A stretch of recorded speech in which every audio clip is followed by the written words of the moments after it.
Olá, eu sou Adriana, advogada, professora desde 2005, servidora estadual concursada em Minas Gerais e hipnoterapeuta, especialista em programação neurolinguística e hipnose. E eu preparei um vídeo com dicas de estudo para aumentar seu rendimento de aprendizagem e de memorização que vale muito a pena você ver. Ele é baseado em programação neurolinguística e neurociências. Eu vou deixar o link aqui na descrição desse vídeo. Você me encontra nas redes sociais como @AdriFernandesBH.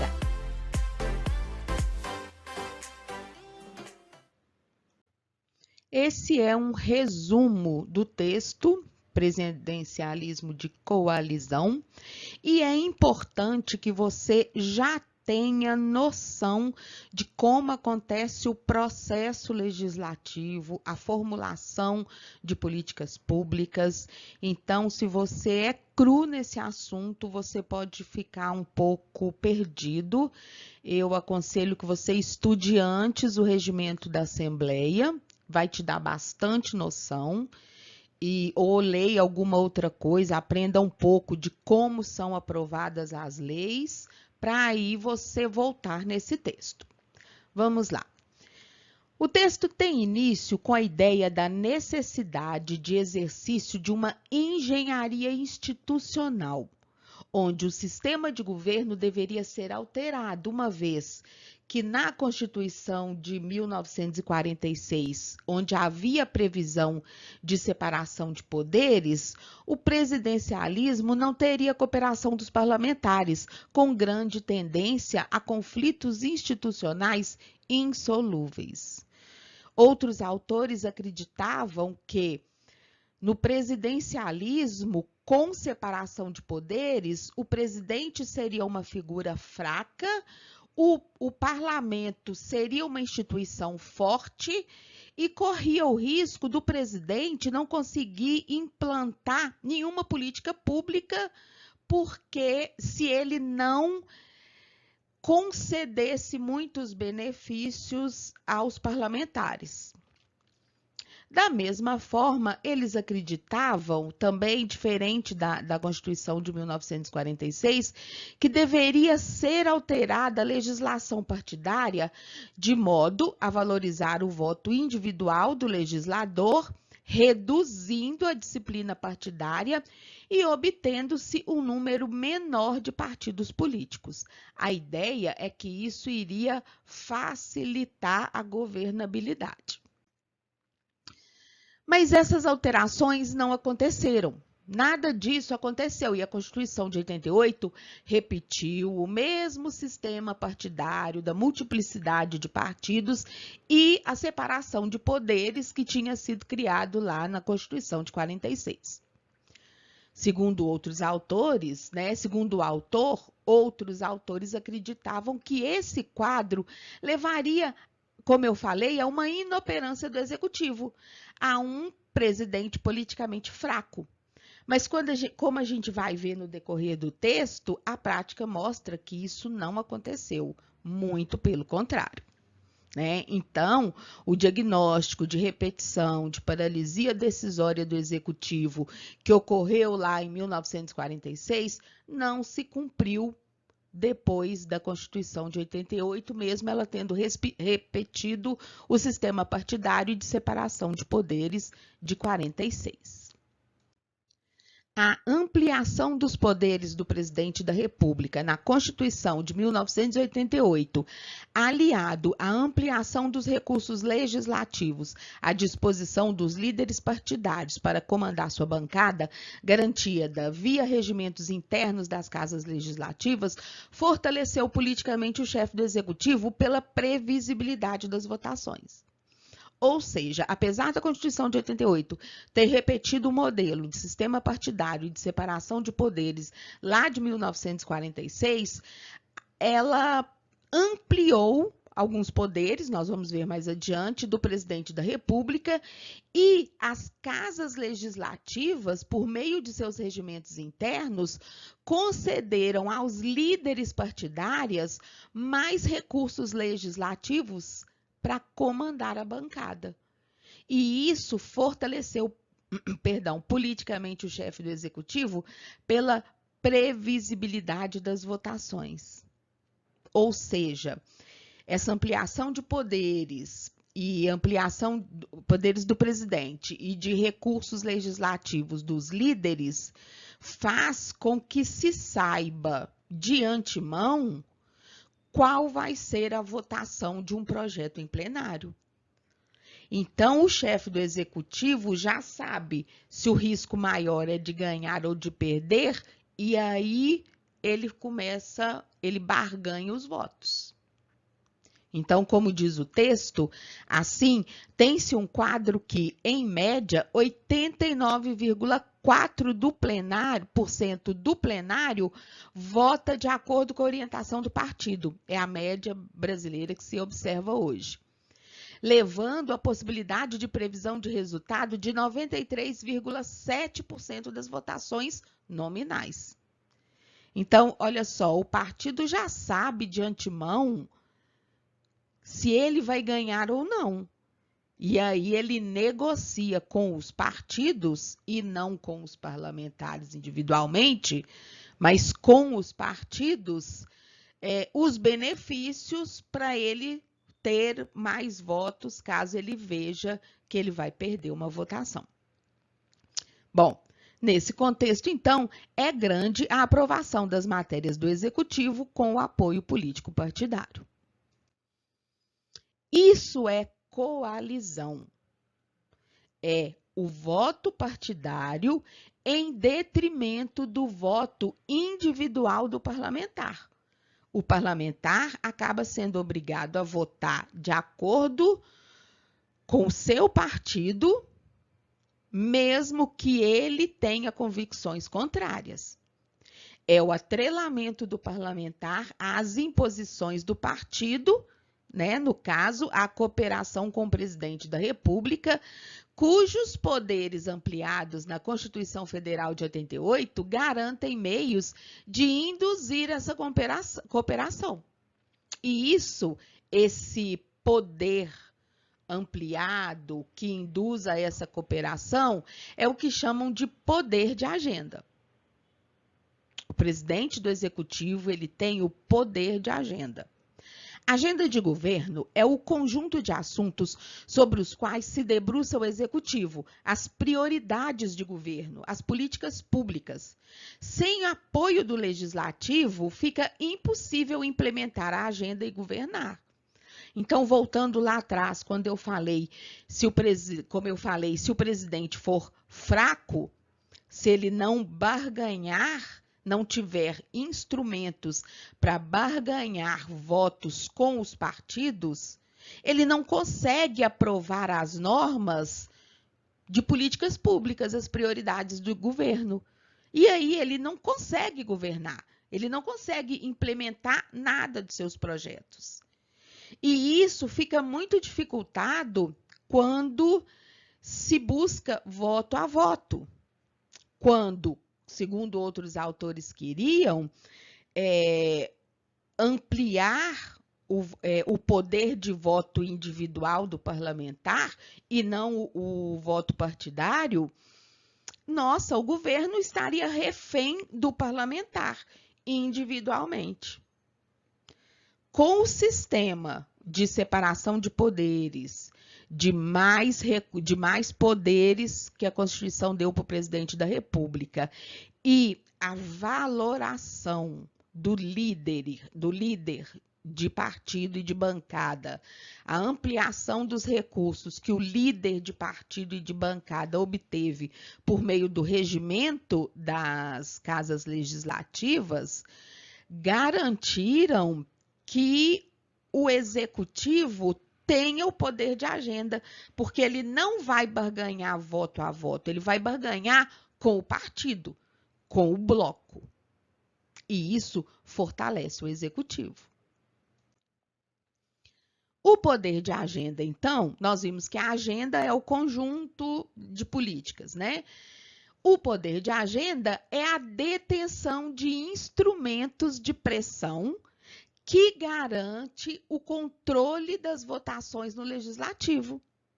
é a interferência, a ingerência do executivo sobre o processo legislativo, ditando a condução do trabalho parlamentar. E aqui fica uma dica para pegadinha de prova, porque é uma incongruência, já que você mantém a separação de poderes para o legislativo ter autonomia, o executivo ter autonomia, mas dá poder ao presidente da República para ele interferir no legislativo, é uma incongruência da Constituição de 88, mas que favorece muito a governabilidade do país.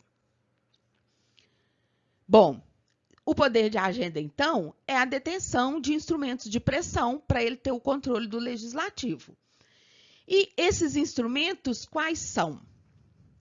A patronagem, a distribuição de benefícios, de recursos, de pastas ministeriais, de cargos de confiança, além de ameaças e sanções, tudo isso em troca de votos. Então, se o seu partido não votar comigo, o cargo que eu dei para o fulano, eu vou tirar. Olha, se a sua bancada votar comigo, eu nomeio a pessoa que aquele fulano está pedindo. Olha, o meu partido está querendo votar com você, mas em compensação eu quero o cargo tal para fulano, eu quero X de verba para Beltrano e eu quero recursos para a área tal. Essa é a negociação que se é feita, é a tal patronagem. Isso força a criação de pacto entre os partidos para apoio ao executivo, conduzindo a coalizão. Então, a bancada vai se unir ali, são partidos unidos entre si para apoiar o executivo, para conseguir a patronagem, para conseguir os benefícios que quer para os seus aliados, para eles mesmos, para suas áreas lá, para o seu curral eleitoral. Então, o poder de agenda é a capacidade de determinar quais propostas legislativas vão para a pauta e em que momento isso vai acontecer. Com isso, os efeitos da separação de poderes são minimizados pela indução à colaboração dos parlamentares. Como nós dissemos antes, o líder de bancada, ele então vai negociar com seus aliados e com o governo o que vai entrar em votação, em que momento isso vai ocorrer, para garantir a aprovação daquilo que é de interesse ou rejeição, conforme o caso. Com o regimento das casas legislativas consagrando a centralização das decisões pelos partidos e não pelos parlamentares individualmente, o critério para concessão de direitos aos parlamentares é partidário. É o líder que representa sua bancada é que vai negociar os interesses individuais dos parlamentares com o governo. Então, olha como isso fortalece o presidente. Ele não tem que buscar voto a voto. Como nós já dissemos, ele vai negociar em bloco com o líder e não voto a voto. E aí, o sujeito, o parlamentar, se ele não votar junto com o partido, ele fica fora da patronagem. E ele não vai querer isso, claro. A distribuição interna de poder é proporcional ao número de parlamentares do partido ou bancada. E assim os líderes interferem nas pautas, retirando matérias das comissões, fazendo pedidos de urgência ou de urgência urgentíssima e impedindo os parlamentares de apresentarem emendas. As emendas aos projetos são as principais armas do parlamentar. É a estratégia individual de atendimento aos interesses específicos de seu eleitorado. E quando o regimento interno das casas legislativas dá poder ao líder, ele tem essa capacidade de interferir. Então, o governo negocia com o líder. E o líder exija disciplina partidária dos parlamentares do seu partido e de aliados de outros partidos, componentes ali da sua bancada, claro. O presidente com poder de agenda, então, ele se aproxima do primeiro-ministro no parlamentarismo, onde o executivo tem o controle, cabendo ao parlamento apenas aprovar ou rejeitar as propostas. Enquanto no presidencialismo, se a gente fosse deixar de lado essa questão da coalizão, né, pegando ali o presidencialismo puro, nele é o legislativo quem formula as propostas, cabendo ao presidente apenas sancionar ou vetar, como a gente vê acontecer. Mas no presidencialismo de coalizão, que ocorre em outros países e aqui no Brasil, a gente vê que o presidente da República ganhou na Constituição, recebeu da Constituição de 88, inclusive poder para legislar, tem matérias que são exclusivas do chefe do Executivo, e ele pode, por meio desse poder de agenda, interferir nas votações. Então, ele se aproxima do primeiro-ministro no parlamentarismo. Outro instrumento importante nesse contexto, que neutraliza o legislativo e está previsto na Constituição de 88, foi a concessão ao chefe do Executivo de competência legislativa exclusiva em matéria de orçamento, tributação e organização administrativa. Como eu falei, esse é um dos poderes que a Constituição deu ao presidente e que garante a ele, com outros instrumentos, lá com a patronagem, o poder de agenda. Também a concessão de poder para editar medidas provisórias tem o mesmo efeito neutralizador, pois como a norma já surtiu efeito, o legislativo não vai querer rejeitá-la. E aí ele é pressionado a aprovar a medida que, se tivesse sido enviada pelo Executivo ou por outro parlamentar, se a competência não fosse do Executivo, como projeto de lei, teria uma chance bem maior de rejeição.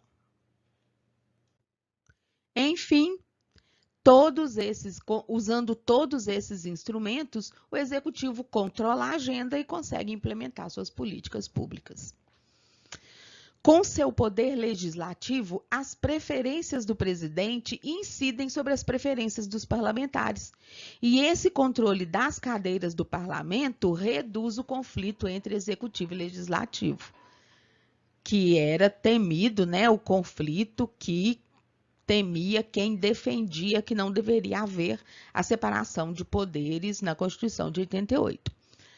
Com o presidente da República controlando as cadeiras do parlamento por meio de seus líderes, não tem conflito. Ele negocia com o líder. Se houver conflito, é entre o parlamentar e seu líder, mas não entre cada parlamentar e o executivo. O que se pretendia com a engenharia institucional, ou seja, a minimização da disciplina partidária e a redução do número de partidos, é inviável no Brasil. E somente se justificaria se não fosse possível a coalizão. Ou seja, com a coalizão, não houve a paralisação do processo decisório e os conflitos que houveram lá com a Constituição de 46.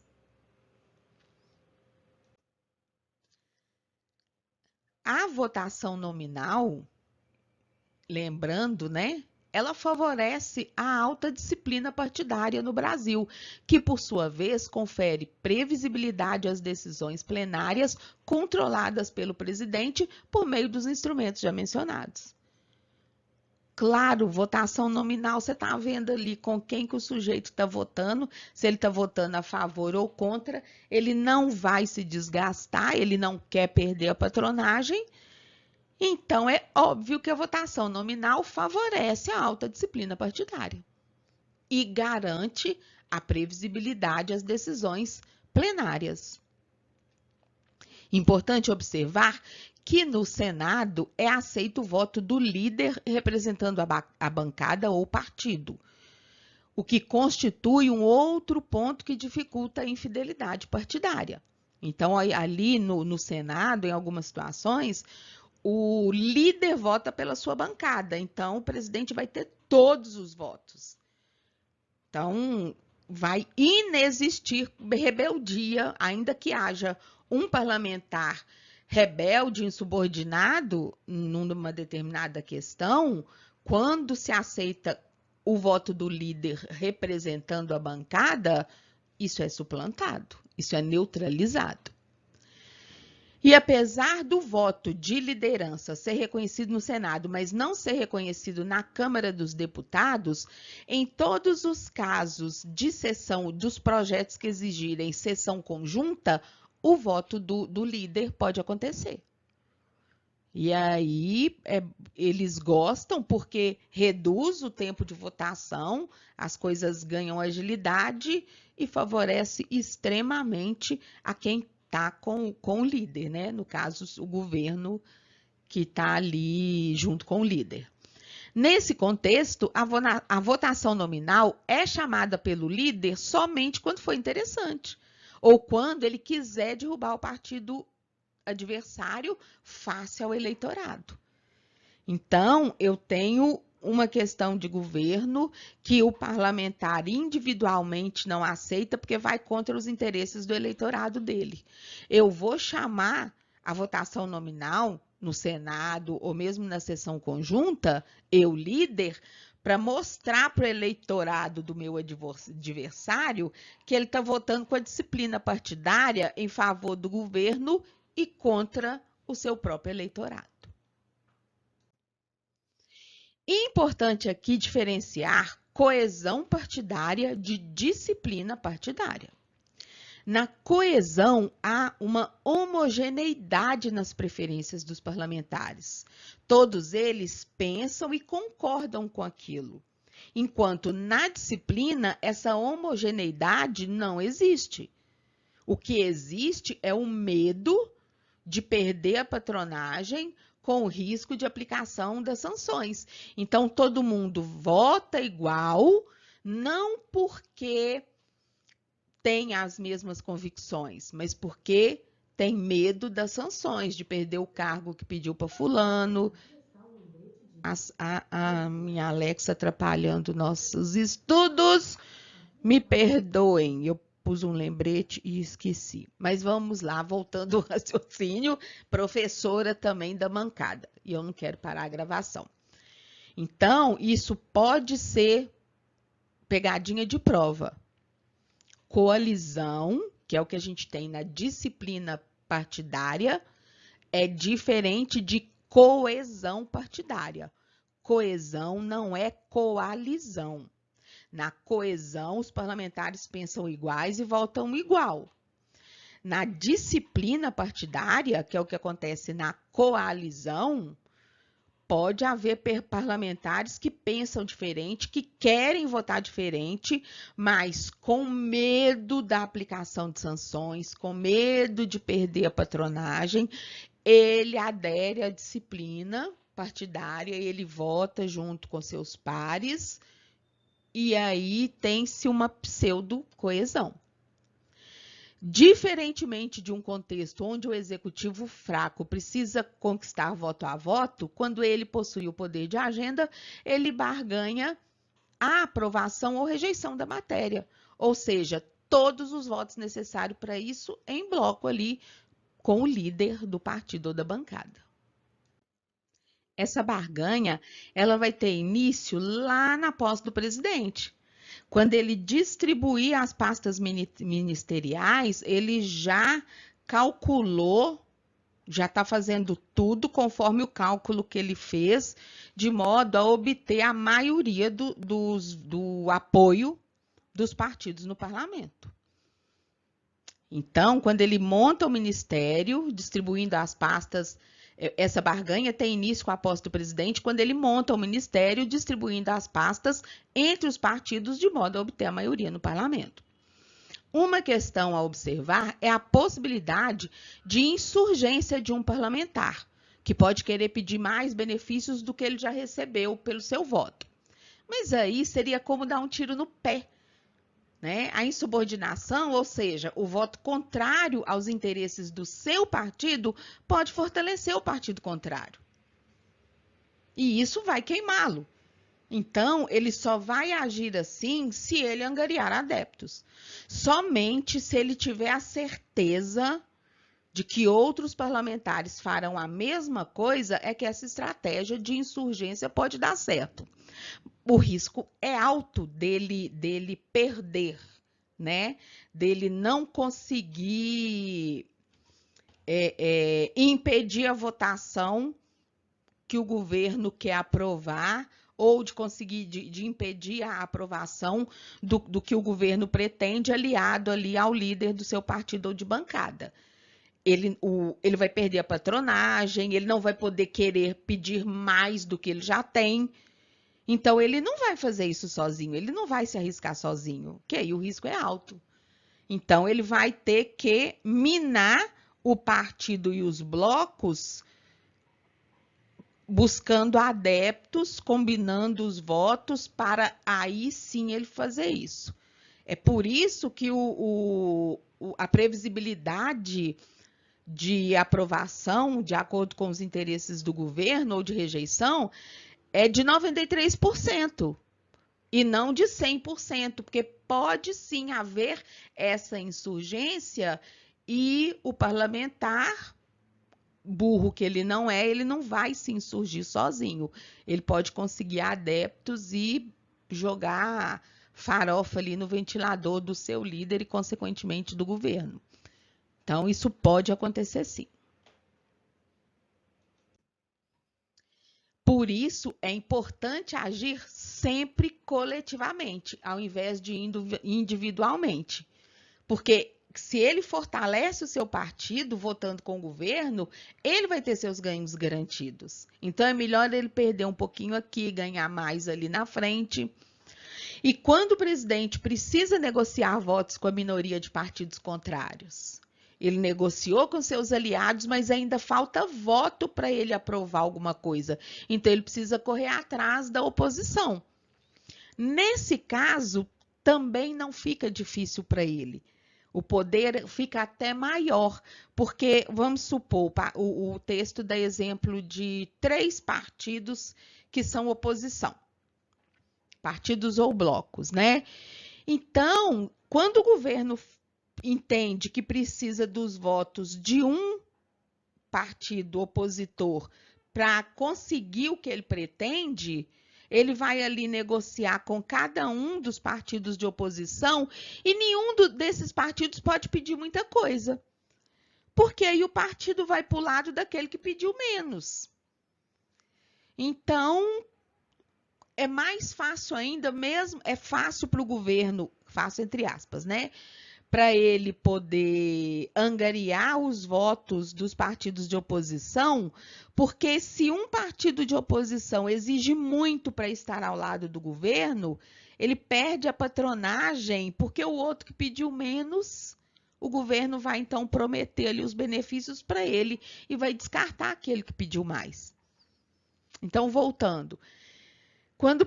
Nesse caso, né, quando o presidente precisa negociar votos com a minoria de partidos de oposição, o poder do executivo é ainda maior, pois uma minoria não poderá exigir muito sob pena de ser sabotada por outro partido que pediu menos e acabará levando a patronagem. São então os votos mais baratos que o governo tem, essa negociação com partidos de oposição.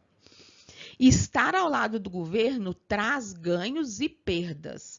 Por isso, a importância dos cálculos eleitorais futuros para determinar se o partido vai fazer ou não aliança. O partido precisa calcular, assim como o executivo faz os cálculos quando ele inicia essa barganha distribuindo as pastas ministeriais, o partido também vai estar sempre fazendo cálculos eleitorais futuros para decidir se ele vai estar do lado do governo ou não. O que o eleitorado dele ganha com isso? O que os aliados dele ganham com isso? O que ele ganha com isso? Então, se ele acredita que ele ganha pouco em termos de benefício, ele não vai se opor ao seu eleitorado e, então, se for o caso, ele vai fazer oposição ao governo. Se ele achar que o que ele está ganhando vai valer a pena, ele vai fazer aliança. Os partidos também podem fazer coalizão entre si, evitando que a ideologia adversária chegue ao poder. A gente já viu isso no Brasil, né? Por meio, por exemplo, das coligações nos períodos eleitorais. Bom, em todo esse contexto, as ações individualistas do parlamentar se resumem, então, à apresentação de projetos e de emendas aos projetos de outros, aos projetos do governo, sendo que as emendas são as suas principais armas. Porém, tanto a apresentação de projetos quanto de emendas podem ser minadas, porque elas podem terminar sendo engavetadas nas comissões a pedido dos líderes ou rejeitados em plenário por ações sempre dos líderes que acabam neutralizando essas estratégias individuais. A coalizão não impede que a oposição de uma minoria se faça valer. Como eu falei antes, ele vai ali, pode haver insurgência, e aí ele vai vai debandar para a oposição, né? Mas vai impedir a debandada individual ali dos parlamentares. Mas não impede que a oposição de uma maioria se faça valer.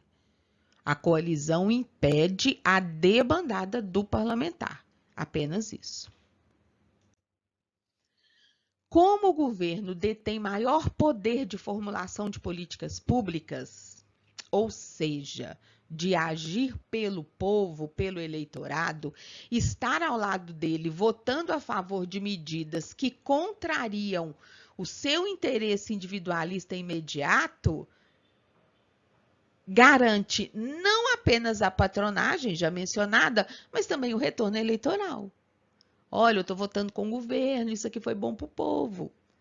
Enfim, o poder de agenda é um meio de induzir estratégias cooperativas e o presidencialismo de coalizão, nesse sentido, se aproxima do parlamentarismo, onde o legislador tem bastante limitada a sua capacidade de participar do processo decisório e influenciar a legislação. Por tudo isso, o sistema atual, fundado em bases institucionais distintas daquela de 1946, não sofre a temida paralisia decisória que aconteceu na época. Certinho? Espero que eu tenha ajudado vocês a compreender o texto, tá? Qualquer dúvida, deixa aí nos comentários ou então manda no direct do Insta lá, @AdriFernandesBH. Bons estudos!